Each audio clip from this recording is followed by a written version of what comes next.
Dennis Prager here. Thanks for listening to the Daily Dennis Prager Podcast. To hear the entire 3 hours of my radio show, commercial-free, every single day, become a member of Pragertopia.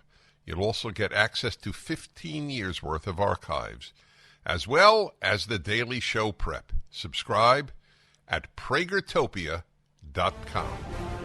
Hey, I'm Dennis Prager. Final broadcast from Miami. Been spending a week here. I will talk to you about it at length, or at greater length, next week when I return to California. What I've been doing here with Jordan Peterson and some others, it's been a very moving, powerful experience. You will get to experience it later in the year. You know, when I return to California, not only is there no joy in me, there's a certain dread.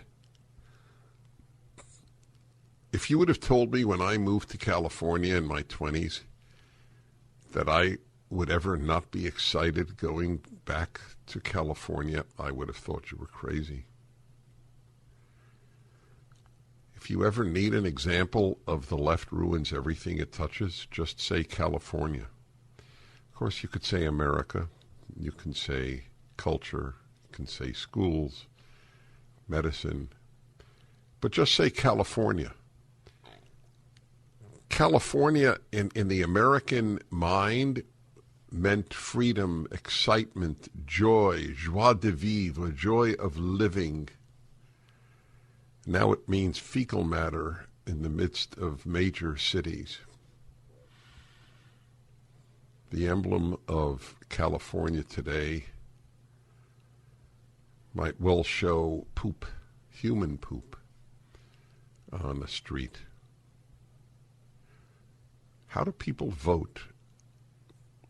It's such a riddle. How do people vote for what ruins their lives? You have to, there is only one, there are two possibilities. There is a nihilist streak in you, like in George Soros, like in, as Marx quoted, the devil in Goethe's Faust. Everything that exists should be destroyed. That some people, Antifa, that is what Antifa believes, for example. That is what AOC believes. Much of the Democratic Party believes. But most people who vote Democrat don't believe that. So the only other possibility is brainwash. I see before me an utterly deteriorating state. It is less free. It is less joyful than Florida. There is no comparison. The joie de vivre in this state is just remarkable. I never spoke of Florida in laudatory terms. I never spoke about it at all, to be honest. And I've been to Florida about 50 times. My beloved Aunt Chippy lived here. I flew here at 7 years of age, and then flew back to New York, where I grew up, also at 7 years of age. In those days, if a 7-year-old wanted to fly, or the parents wanted the kid to fly, they took him to the airport, said goodbye at the gate, and then somebody picked the kid up at the destination. I don't know for whom it is worse. Kids today who have never seen how wonderful America was, or older people like me who saw how America was wonderful and now see what is done to it today. It's not perhaps an important question, but it's an interesting question. So I have no joy in returning, except obviously my wife, it's a rare occasion. She couldn't come with me. It's a big deal to me to have my wife come with me wherever I travel, at least for more than a day or two. But it didn't work out this time. This was a sudden invitation.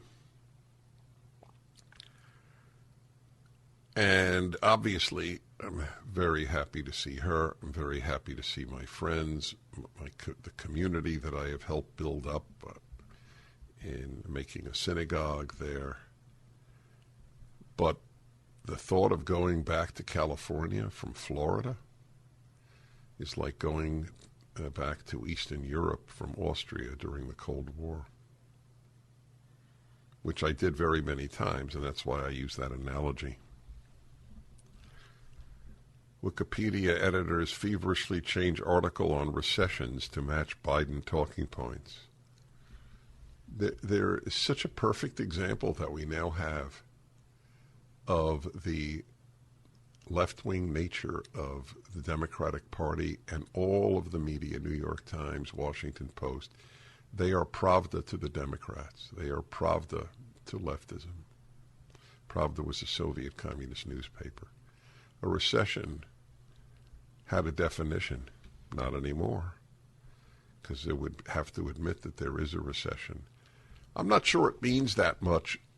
The average American who is suffering economically is not sitting down and saying, gee, I wonder if this is a recession, that I can't afford what I am buying and used to buying, that my rent has gone higher and my income has stayed the same, and that everything pertaining to energy, which means everything, is so much more expensive. Gee, I wonder if it's a recession.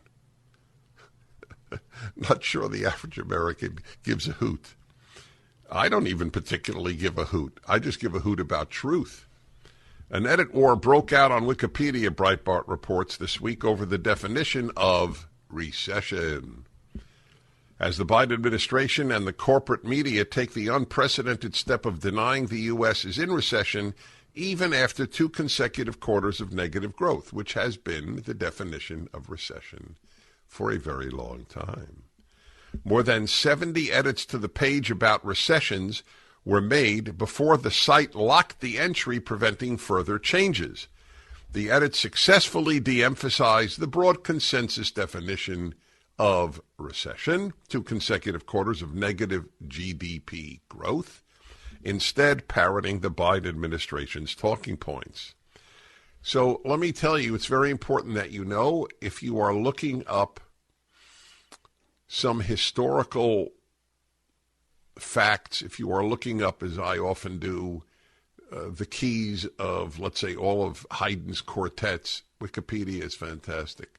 I sent donations to Wikipedia in the past until I got locked out of my own page, which has such a distorted view of who I am. I can't edit my own page in Wikipedia. I'm a well-known conservative, so we don't want to have too much truth on that page. Yes, people don't know that. Wikipedia is useless on anything. It's as useful as the New York Times on any controversial issue or controversial person. Editors of the leftist-dominated online encyclopedia are pushing a definition of recession that is unusually broad and favors the Biden administration's claims that no recession has occurred. Why did they tamper with it at all? Why didn't they leave recession as it is? This definition from the National Bureau of Economic Research claims that a recession, quote, is a significant decline in economic activity spread across the market lasting more than a few months. What was until recently the broad consensus on the definition of a recession, 2 consecutive quarters of negative GDP growth, remains at the top of the page, but editors have been attempting to remove it. This definition is also described as the United Kingdom's definition. The article continues to note further down the page in a section on the definition that in a 1975 New York Times article, economic statistician Julius Shiskin suggested several rules of thumb for defining a recession, one of which was 2 down quarters of GDP. In response to the edit war, senior Wikipedia editors have locked the page on recession, preventing users from making further snap edits to it. Anyway, so it is. I'm going to look that up, see what appears there. Anyway, I welcome you to the show, Dennis Prager Show. Yesterday I was reading to you and I didn't get to finish because I had really terrific guests on yesterday. about what's happening in Portland public schools where they don't use girls and boys anymore. They don't use mom and dad. They don't use Mrs., Miss, Mr., or Miss, or even Ms. They don't use boyfriend and girlfriend. Instead, they have people, folks.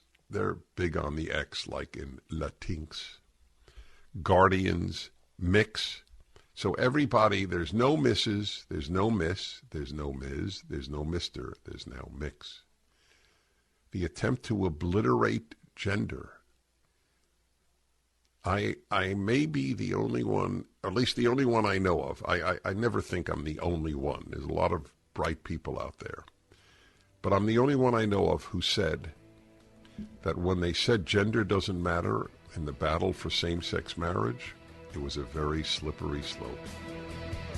Rising interest rates, stock volatility, out-of-control inflation. People are concerned about what the future holds financially. This is Dennis Prager for AmFed Coin and Bullion. There's no better time than the present to move a portion of your IRA into precious metals. Gold and silver IRAs are more popular than ever, and dealers are advertising heavily for your business. You should know there's a right and a wrong way to set up your precious metals IRA. Mistakes could cost you hundreds of thousands of dollars in IRS fines. Nick Grovich, man I completely trust, owner of AmFed Coin and Bullion, has agreed to send you a concise report about how to set up your IRA and how to get the best bang for your buck. Nick and his team will be happy to help you set up your precious metals IRA or review your current account. Call AmFed Coin and Bullion, 800-221-7694 for your free IRA report and all your precious metals needs. AmericanFederal.com. That's AmericanFederal.com. Dennis Prager. I have achieved the status of a, what do you call it, Sean? What am I again? A promo code. Wow. Very few people can say. I think there are definitely more astrophysicists than promo codes. And you don't think? No. Human promo codes. Yes, I know. Sean, you should go in the punishment room for that doubt. All right, I normally don't take calls this early, but A, happiness hour. B, I really want to re-emphasize the point that I made about going back to California. So let's go to David in Los Angeles. Hello, David. Hi, Dennis. How are you? Well, thank you. Thank you so much for taking my call. Yeah, you mentioned earlier about every time now that you come back to L.A., you feel an unease about it, and I really share that sentiment. I used to live in Paris, France. I've been back for 7 years, and I was always excited to come back here. And now, with all the nonsense going on, you know the expression, there's a thin line between love and hate, and that's usually what we apply to couples, to people that are in love. Well, that's how I feel about L.A. I used to love it here, the weather, the lifestyle, the beaches, and now I just can't stand it here anymore. Yep, so this is Look, it's the first time in California history it has lost population. It's actually lost a seat in the House because it's lost so many people. And remember how many people move here who are brand new immigrants, legal and illegal, especially illegal. And I don't know if they qualify to vote or not, but they do. And I don't know if they qualify in the census. But whatever it might be, we are losing population in that state for good reason. It's my bond with people that keeps me there. It's not even the weather, and the weather is the most beautiful weather in the world, with the possible exception of Perth, Australia, and Pretoria. Is it Pretoria? Well, let's see. In South Africa, I think it's Pretoria. There are very few places with the weather of the west coast of the United States, and especially California. Here's another one. Steve in Arcadia, California. Hello. Hey, Dennis, thanks for taking my call, a fellow traveler in the figurative and literal sense. I just spent 5 days in Key West, and I've traveled to Florida many, many times over the last 20 years, 25 years because of family and stuff. I moved to L.A. originally in the 80s from the Midwest. I was intoxicated with the place for so many years, but I'd say pretty much since the pandemic, coming back to Los Angeles is the most depressing experience that I've ever had in my life. Wow. All right. So, my friends, I represent a lot of people. I never thought I would talk this way. The first time I went to Los Angeles, I was 25 or 24 years old. I was a New Yorker. One of the, I don't know how many vivid memories any of us have of things way in the past, but this is a vivid psychological memory. It was at JFK Airport, and I looked up on the screen for flights, and I saw flight, whatever it was, American Airlines, Los Angeles. I had a palpable sense of excitement. I am finally going to California. The ability of left-wing nihilism to destroy is nowhere more obvious than in California. I was reading to you about Portland schools. It is an amazing thing, the Portland school issue, what they're doing. Flags, let's see, what else do they have here? Students are shown photographs of gender non-conforming individuals, encouraged to celebrate the flags for non-binary, genderqueer, gender fluid, and two-spirit identities. For some students, the subversion of the gender binary might also involve a gender transition. The curriculum provides a detailed explanation of how to, quote, pause puberty through hormones and or surgeries, unquote, and advice on adopting a non-binary identity and set of pronouns. Our vice president, a truly low-life human being, and nothing. I played the tape of her this week at a meeting, of course masked, unbelievable. 2.5 years after the pandemic began, she's masked. And she announces, it's unbelievable, she announced her preferred pronouns to the group of people who were gathered with her. By the end of 5th grade, the curriculum explicitly asks students to make a commitment to change, according to the dictates of gender ideology. Students receive a list of 6 commitments, including, I commit to learning more about what LGBTQIA2S plus words mean and how they have changed over time. I commit to learning about the history and leadership of black trans women. Boy, if there's a subject that has been indefensibly ignored in elementary school curricula, it's black trans women. Do they learn anything about grammar? Do they learn history? Do they learn how to write properly? No, but they will learn about black trans women. And parents will send their kids to Oregon schools. Back in a moment. The Dennis Prager Show. One of my top assistants notes the following.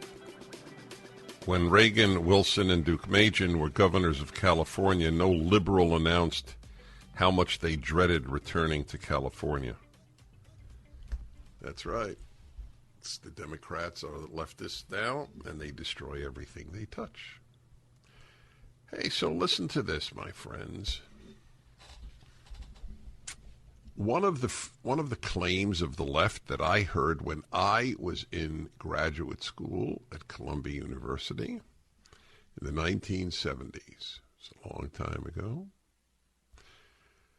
which confirmed to me that I was in an institution dedicated to lying.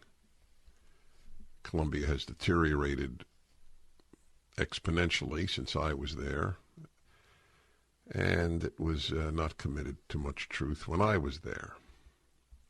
So one of the lies I was told, and every student is told this to this day at Columbia and virtually every other university, blacks cannot be racist. That, along with poverty, causes murder and rape and other violent crimes, and that anti-communists were wrong, and that men and women were basically the same. You have to understand, there's more sick stuff, there's more lying today on campuses, but this is not new. Only the extent is new. We were not told men give birth. We were told there's no difference between men and women, and that led to men give birth.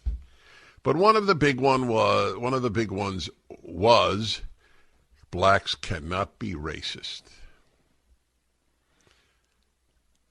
A claim of 100% absurdity, a 100% lie. It's not partially true. It's entirely false. Anyone can be a racist. It's almost like saying a black can't be a bank robber. Black can't be a racist. So listen to this. This is brand new news, all right? What's the date on this thing here? The 27th. 2 black teenage girls in New York City were arrested Tuesday. That is, Friday, 3 days ago. Charged with hate crimes over the brutal attack on a 57-year-old white woman riding a bus in Queens earlier this month. The New York Police Department said that a 15-year-old girl and a 16-year-old girl were arrested on Tuesday in the confines of the 102nd Precinct. They each faced 2 counts of assault while carrying out a hate crime and aggravated harassment while carrying out a hate crime. Their names were not released by police due to their ages. I don't quite follow that. I mean, this is a serious crime. NYPD released a video and a photo showing 3 black girls walking down a city street earlier this month. About 6:50 p.m., police said, the 3 unidentified individuals, now two are, approached the 57-year-old female passenger on the southbound MTA bus in the vicinity of Jamaica Avenue and Woodhaven Boulevard, struck her in the head with an unknown object, causing a laceration and bleeding. They carried out the attack while making anti-white statements, police said. God, even Fox News capitalizes white. Oh, my God. The individuals fled on foot, and the victim was removed to Jamaica Hospital. The woman received 3 staples on her head because of the injuries. The victim, 57-year-old Jill Lacroix, told the outlet she has 3 biracial children, is a grandmother of 5, and currently works as a bartender. The woman recounted the attack to the newspaper, saying one of the teenage assailants with green hair began shouting that she hates white people, the way they talk, and accused her of being a fan of former President Trump. I will read to you more of the things that they said to this woman when they beat her. So tell me, is it a lie, or is it partially true or fully true that a black can't be a racist? We'll put this piece up at DennisPrager.com. We should juxtapose it with blacks can't be racist. Towels just don't seem to dry you anymore. They feel soft and lotiony in the store, but you get them home and they don't absorb. Well, Mike Lindell at MyPillow found that out around 2006, and towels changed forever. He found the best towel company right here in the USA. They have proprietary technology to create towels that feel soft but actually work. And that happens to be true. I use them. They are all made with USA cotton, and they come with the MyPillow 60-day money-back guarantee. 6-piece set, 2 bath, 2 hand towels, 2 washcloths. Regularly $109.99, now $39.99. Just go to MyPillow.com and click on the new radio listener specials and get deep discounts on all MyPillow products, including the towels, by entering the promo code Prager. Or call 800-761-6302 for these great radio specials. MyPillow.com, promo code Prager.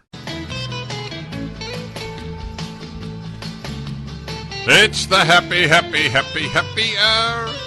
It's the happy hour from Florida. Florida. Yes, it is. The original lyrics. Amazing. Hey, everybody, the Happiness Hour every Friday, the second hour of the show. Because the happy make the world better and the unhappy make it worse. So join me. It's the happy hour. All right. Download the Salem News Channel app and watch me if you want. I won't comment on whether you want to or not. Yes, say it again, Sean? No, they're not cryons. They're chirons. Oh, my God, what I have to deal with. Oh, my God, it's difficult. It is difficult, my friends. Whew. Let me recover from that. Oh, this is a PTSD moment. All right, I'm back. Hey, everybody, the Happiness Hour. I really believe that. The happy make the world better, the unhappy make it worse. I'm not blaming all unhappy people for their unhappiness. I'm just telling you the truth. It's a virtue to pursue happiness. It is a moral virtue, like pursuing goodness and nobility and dignity and kindness and fairness. Okay, I have a topic that arose solely as a result of doing the Happiness Hour now 23 years. That's a big chunk of time, 23 years. I have never been on a Friday and not done the Happiness Hour. There were times it was tempting, given very bad news in the world, even the week of 9/11. I did the Happiness Hour because you have to talk about happiness when things are bad. If you only talk about happiness when things are good, it's not a particularly useful talk. So this has arisen, or this arose, years ago, and had I not done a Happiness Hour all the time, talked to so many people, no, not to, with so many people, I would not have known this. So I'd like you to call in and tell me, do you know people who do not want to be happy? 1-8-PRAGER-776, 877-243-7776. It's an amazing thing when you think about that. Are there people who don't want to be happy? I had no sense of that until it arose on some of the shows. I mean, it's like saying you don't want to be healthy. You don't want to be happy. And yet the argument was made, and it seemed to me to be accurate. There are people who don't want to be happy. Now, why would somebody not want to be happy? So here are some possible reasons. One is they get more attention being miserable. If they're happy, they feel they will get less attention from friends, from a parent. I think especially from a parent. The squeaky wheel gets the grease or something like that. The squeaky wheel gets vitamin D. I think that's the phrase.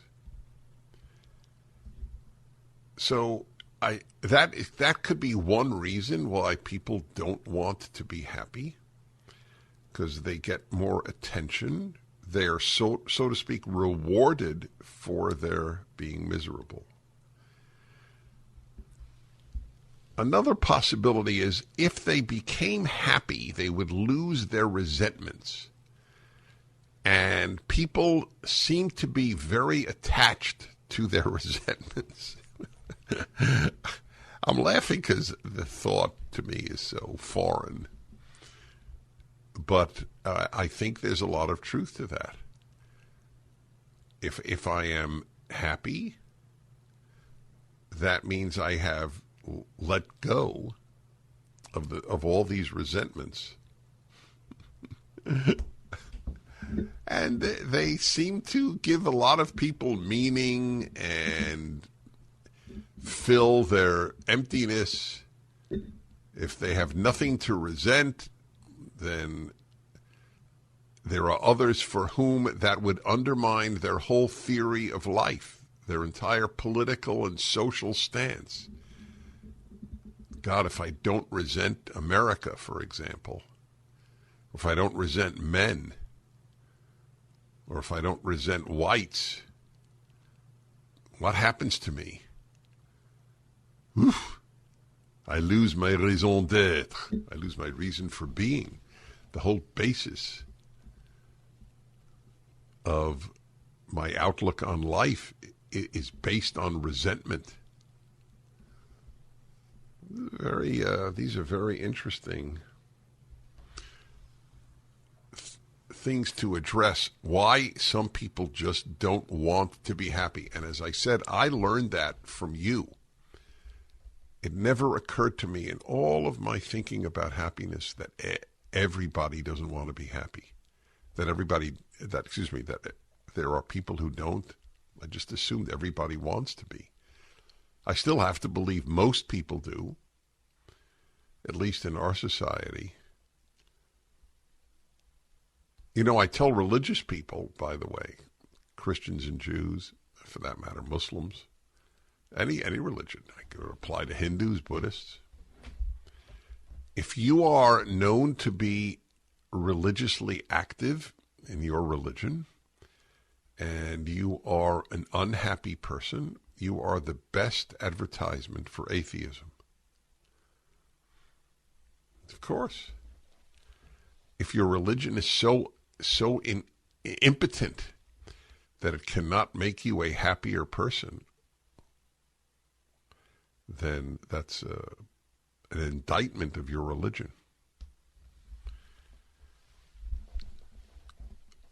But I am convinced you folks calling in have taught me this, and now I am absolutely convinced that the number of people who do not want to be happy, A, that they exist, and B, that the number has increased because you let go of your victimhood to be happy, and that, folks, is as addictive as heroin.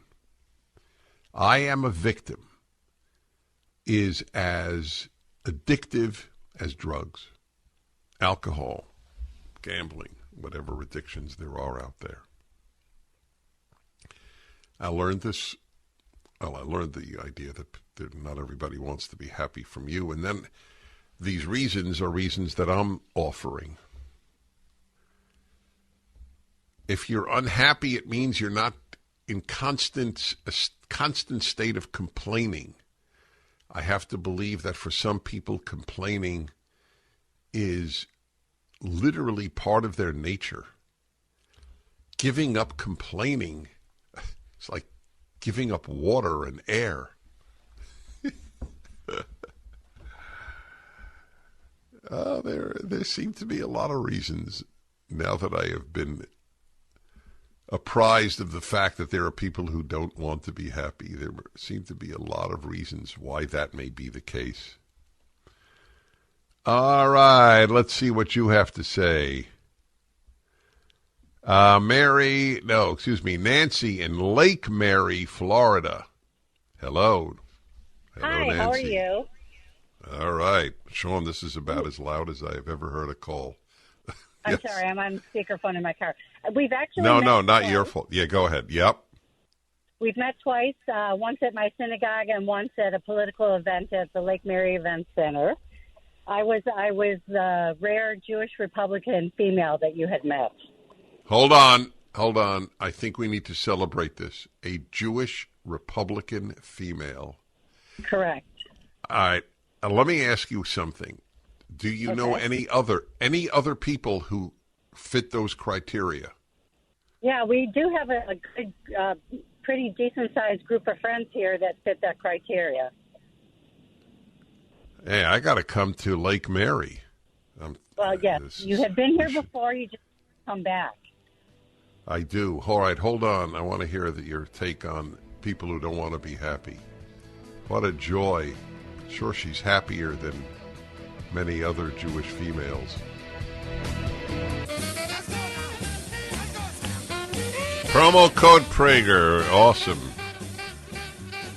Happiness Hour every Friday, second hour of the show. There's no doubt that there are people who don't want to be happy. Why is that? I've offered some theories, and do you agree that these people exist? Back to Nancy in Florida, a rare breed, a Jewish female conservative. Hi. And cigar smoker.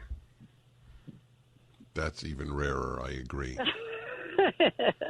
Okay, so before I get into the topic, years ago you had said unhappy people are most happy when they make other people around them unhappy, and it was like hit me like a bolt of lightning, totally explaining a couple people in my life.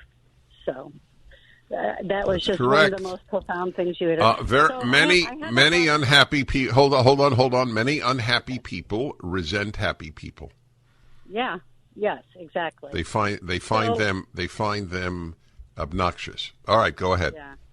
So my brother-in-law is very much what you described with, a person who's addicted to blah, blah, blah. He has lived his life with delusions of grandeur and constantly fails. And he goes from failure to failure to failure. The sad thing is, on the rare occasions where he's had successes, he cannot run with them because he does not know how to handle success. Whenever he's had a success, he's done something to make it implode to get him back to a place where he knows how to deal with things. And it's very sad.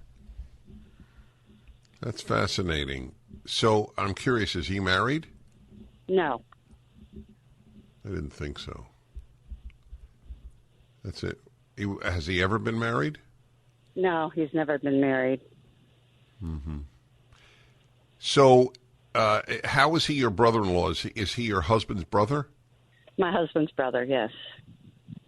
So does your husband ever remember his brother being happy? I don't know if there were times in their childhood when maybe he may have been, but there's been trouble for this person's whole life. Does he earn a living? Barely. He fancies himself an independent contractor, but of course, once he gets a job, there's always a problem. So, well, listen, thank you. I really look forward to meeting you again. I've come to a tentative conclusion about humans. Many conclusions. This one's tentative because I don't want to believe it, and because I'm not certain, but I'm close to certain. In fact, I am certain. People are born with natures. If I didn't believe we could fight our natures, it would be pointless to do any of the writing I do, any of the speaking, and this radio show. Pointless. everything about what I do, and not only me, of course, is predicated on the belief that you can fight your nature and become better, smarter. I don't mean IQ smarter in the sense of thinking clearly, and so on. However, it is very tough. It sounds like this brother of her husband has a nature that works against him. So, can he undergo a transformation? Given the number of people who have undergone transformations, many of them through a religious experience or commitment to religion, I have to believe he can. But I also believe that it's very possible that the hand he was dealt by life has been a tough one.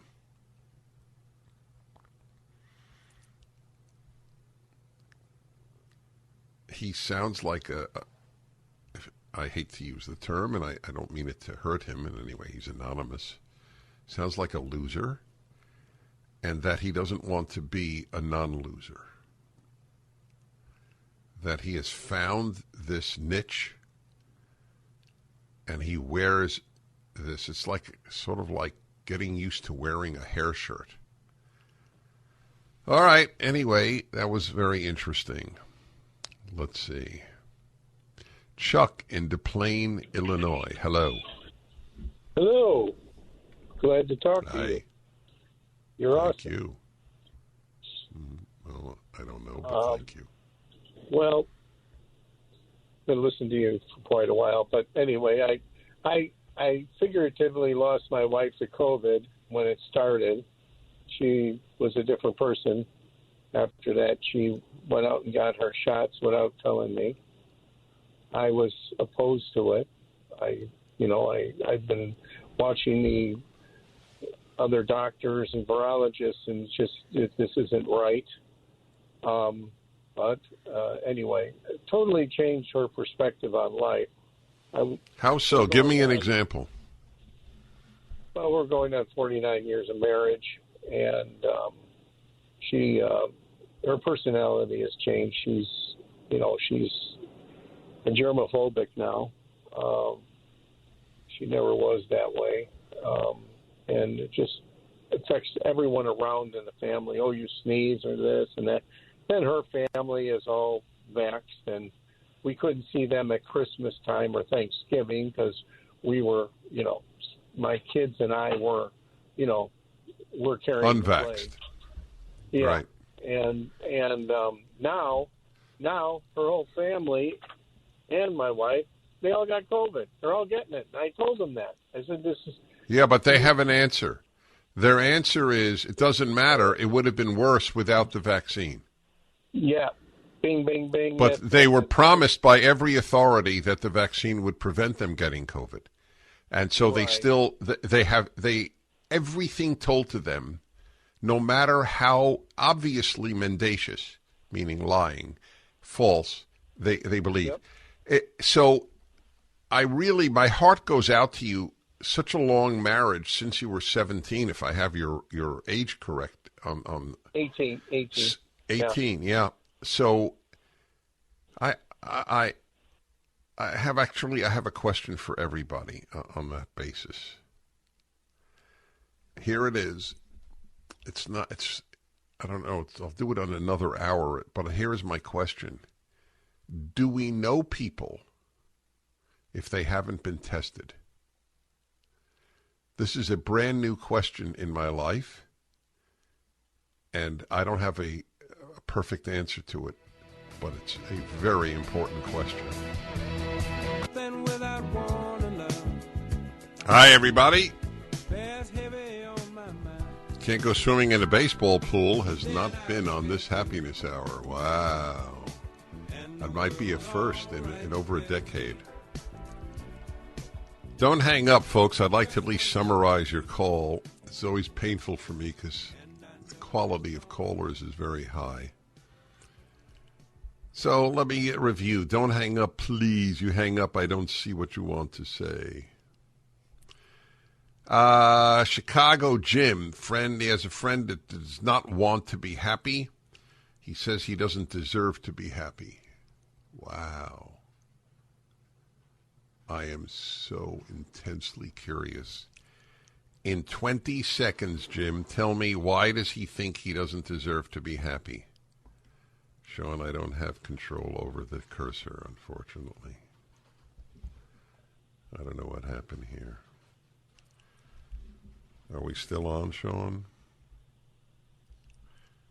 All right, put on Jim. All right, a few seconds. Why doesn't your friend think he deserves to be happy? I'm not hearing anything, Sean. Okay. Are we having technical problems? All right, we don't hear him. Okay, sorry. Let's see. Another one. Okay, oh, damn, I dropped the wrong one. What a bummer. Let's see. Don in Dallas struggles with my saying that there are people who don't want to be happy. I struggle with it, too. That's why I raised it. But there's no doubt that there are such people. They are afraid of being happy for whatever reason. But I've talked about the reasons in the first segment of the show, of the hour. Jim in Sacramento can't understand because what is happiness?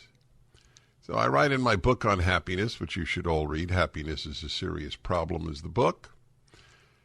I write in the beginning, I don't give any definition of happiness because if you look it up in the dictionary, it is of no help whatsoever. Let's put it this way. Most people know when they're happy and when they're not happy.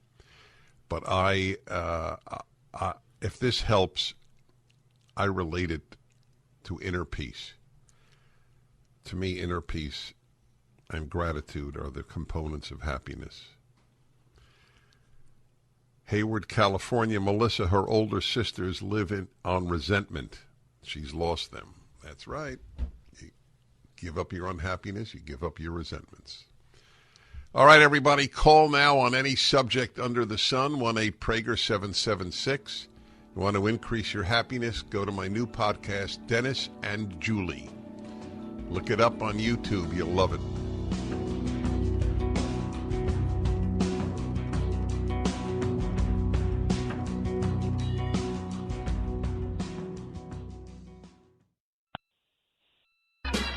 Let Dennis be Dennis. Hey, everybody. There we go. Dennis Prager with you. This is the area, set the agenda, whatever's on your mind, about you, about me, about life, about death, and, of course, about fountain pens, cigars, audio equipment, classical music. Oh, what's the other one? I don't remember the other one. Photography. Oh, God, how could I forget? Shh, enjoy.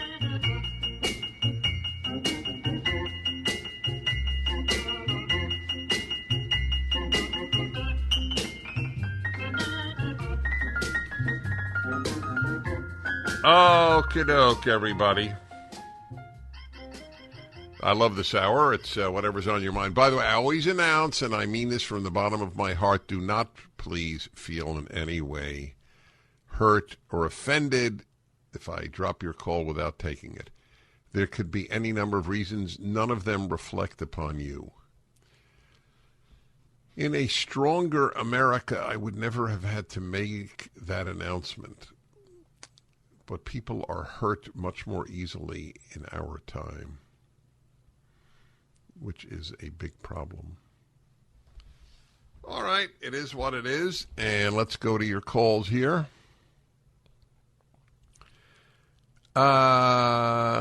Okay. Let's see. Chicago, Illinois, and Tim. Hello. Sean, I don't have use of the cursor, so no. Release the cursor to me, and I'll be able to do it. All right, let's give it a... All right, there we go. All right, Tim in Chicago, hello. I'm here. Hi, Dennis. Hi. as I get older, I think more about the things I enjoyed that I did in my life.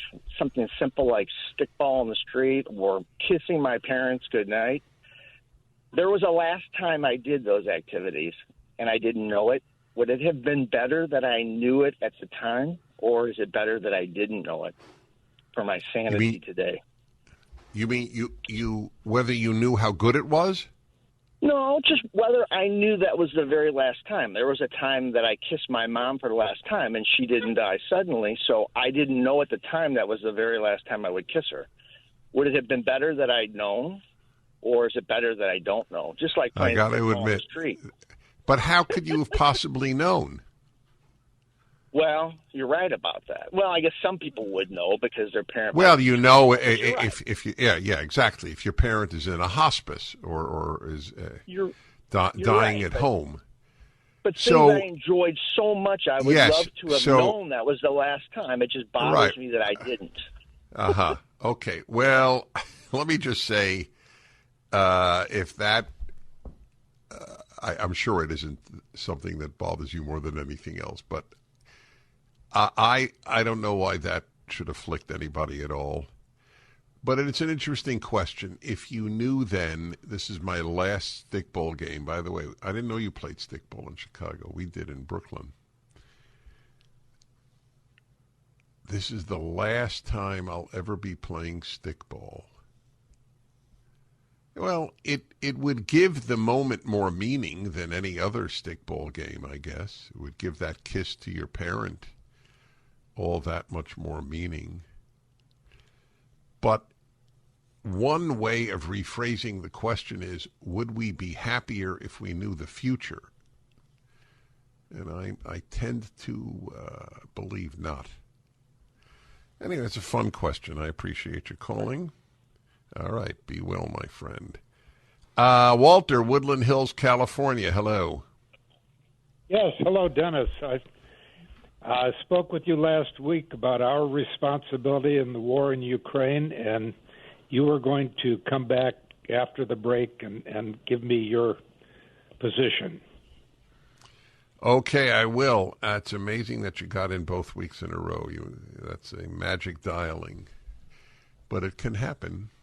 My position on Ukraine is that we are morally obligated and in terms of self-interest obligated to aid Ukraine. It is one of the rare times I disagree with some very prominent conservatives who think it's basically none of our business. When you're the strongest country in the world, a lot is your business. It may not be the business of the government of Ghana what to do about Ukraine, but it is our business. If nothing else, the real threat to America, which is the Chinese Communist Party, is looking to see if America will respond. And it's hard for me to imagine conservatives saying we don't give a damn if the Chinese take over Taiwan, if they invade Taiwan. So here's a very simple question. Is it more or less likely that the Chinese Communist Party will invade Taiwan if we do nothing in Ukraine? Okay. Putin, have a great time. It's not our border. And sorry that this is happening, but the Ukrainian government's not that important to us. There's corruption there, as if there's no corruption in America. It used to be you could speak about other countries as corrupt. Under the Democrats, every institution has been corrupted in the United States. Is it beyond repair? No, but it is in a third world state. 51 heads of intelligence agencies a month before the 2020 election signed a statement that the Hunter Biden laptop was Russian disinformation.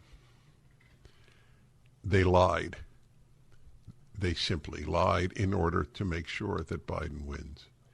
That is as corrupt as you get anywhere in the third world. So to speak about Ukraine as corrupt in light of the corruption that is endemic to the NIH, CDC, FBI, CIA, Department of Justice, et cetera, is irrelevant. Okay. So we only save non-corrupt governments from invasion by outside forces. But I return in any event to the key point. How we respond is monitored by the true enemy of freedom on earth, the Chinese Communist Party. So for that reason alone, plus I do believe we are morally obligated.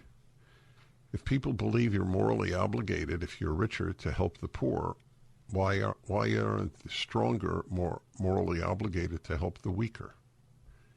I mean, this is about as brazen an act of evil invasion as we have seen since World War II. It's having said that, I think that some of the comments of this awful president have been truly stupid and dangerous. You don't declare Putin a war criminal, and you don't you don't offer him no out. If he's a war criminal, then you want to sentence him to life imprisonment. And anyway, you call him a war criminal. Who's going to try him? The International Court of Justice, the last group we want to give power to over the world. But it was a stupid comment. I am not absolutely certain that there won't be a nuclear exchange. I've never said that in my life. I was absolutely confident. I was a little kid, so it may not mean anything, but I had zero fear of nuclear war in the Cuban Missile Crisis. It was inconceivable to me that the Soviet Union would risk annihilation over Cuba. But Putin is in there for personal reasons. He wants to be a new Peter the Great or new Tsar or new Stalin. He's a bad dude, and he's been made worse by COVID. Germaphobes are a problem. I'm a germophile. I'm a big fan of germs. That was tongue-in-cheek, but it's not entirely tongue-in-cheek. Okay, I hope that made that clear. All right, Walter, I appreciate your calling. And don't call again next week. Give other people a chance. All right. What was this? What did you say, Sean? All right, let's see. Well, we got an interesting one here. A violent offender convict. That'll be interesting. We'll take that. All right, I'm going to take more of your calls when we return. This is the hour you set the agenda. It's inevitable that I'll get some theological call. There are a few subjects I could talk about it for hours. Theology and music. Back in a moment. The Dennis Prager Show. Hello, my friends. Dennis Prager, What's Ever on Your Mind hour. And let's get to Scottsdale, Arizona. Larry, hello. Hello, Dennis. How are you today? Well, thank you. Thank you. I appreciate you taking my phone call. I'll monologue, but in the interest of segment time, I'll be pretty quick about it. I download your podcast, so I end up listening to yesterday's show today, and I just listened to the segment you did with the gentleman who was talking about the defund the police, decriminalize, release people from jail movement that seems to be pretty popular these days. And your screener had it right. I'm a convicted violent offender. Without going too deeply into detail, I had zero criminal history, and the worst thing I'd ever done was a speeding ticket until the thing I was convicted for. Ended up doing a little bit of time behind bars. And I will tell you, any rational human being who has truly been around the real criminal element of this country would never think to defund the police or have zero cash bail or let some of these people out to ever touch a piece of ground outside of jail cell or prison cell walls. Our prisons are generally populated by really awful people, and one must be glaringly naive, willfully stupid, or just completely inexperienced to advocate for A, fewer police officers to deal with them, and B, fewer of them incarcerated and released onto the streets of our towns and cities. Bless you. There is a segment of our population, what did you say, glaringly naive? I find naivete in adults inexcusable. I find naive adults to be unimpressive because they're lazy, in that they don't want to confront reality because it's painful and they want to avoid pain. There are truly bad people. To deny that there are bad people and say there are only bad actions, not bad people, you must understand that saying that means there are no good people. You can't have, logically, good people, but there are no bad people. If you are to assess people as good, then clearly, what are you going to say? There are less good? Everybody's good, but there's less good? What about really, really, really, really less good? Are they bad?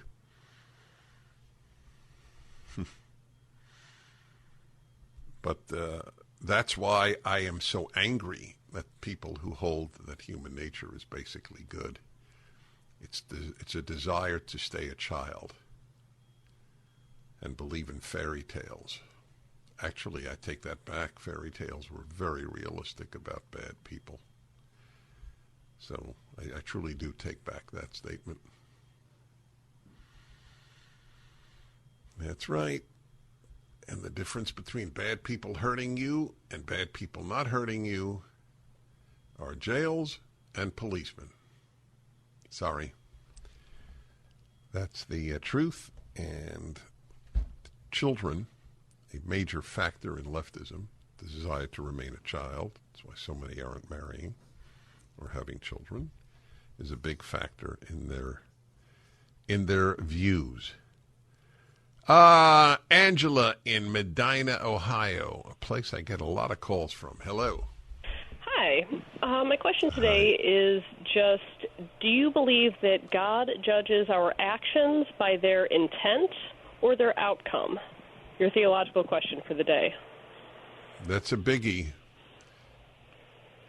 The reason that I believe he judges it by their outcome, unless it's unintentional, obviously, but I don't know who has bad intentions on a conscious level. The vast majority of people who have done massive harm in history did not wake up with bad intentions. Would you include some of the recent mass shooters in that? That have just gone and yes, shot no, up that yes, schools so and such? that's a very fair question. When I think of evil, I think of mass evil, not individual evil. More because you can't compare any amount of mass shooting to the genocides of the 20th century. So when I think of evil, I think of that, or destroying what is good, like destroying America. That's evil. So the shooter, I think that God would definitely take into consideration brain malfunction, if that indeed was the intent. But what if the shooter is motivated by I want to get back at all the kids who bullied me? So what will God do? Say, I really understand you were really hurt by bullies, which is what some people write about with some of these young shooters. They were bullied. Of course, the vast majority of humanity has been bullied, and they didn't murder anybody. So I really don't think much. Your question is superb, but I don't think much about it, since I'm not God and I can't know how God works in this manner. I only know that he rewards the good and punishes the bad. How he assesses good and bad, he knows. So that's why I don't think about it quite as much. It's a great question. God knows everything and therefore is capable of rendering perfect justice. We can only render imperfect justice, but we have to do that. So I'm preoccupied with our judgments. Good one. Thank you. Let's see here. Tampa, Florida. Ed, hello. Yes, Mr. Prager. Yes. How are you, sir? Truly well, thank I was telling you a call screener like a month ago. I was coming out of the supermarket into the parking lot, and was another person next to me, and he got in his truck. And I noted that he had one of those in his back window, a sticker that says Biden-Harris. And I don't know, I didn't mean to be intrusive or anything, but curiosity at that moment, I went there and I asked him, excuse me, sir, I said, can I ask you why is the reason why you voted for Biden? And he got very emotional, and he started yelling at me, that Trump is this, Trump is that, and everybody that voted for him is an idiot and is irrational. Well, without trying to be rude or anything, I said, I'm not an idiot, but I voted for Trump. I said, get away from me, and I'm going to run you over with my truck. He opened his door and closed it, and then he lowered his window and said, if you don't get away from me, I'm gonna call the cops. I said, well, go ahead, call them. Call the cops. Wow, I believe your story. We'll be back. Dennis Prager here. Thanks for listening to the Daily Dennis Prager Podcast. To hear the entire 3 hours of my radio show, commercial-free, every single day, become a member of Pragertopia. You'll also get access to 15 years' worth of archives, as well as the daily show prep. Subscribe at pragertopia.com.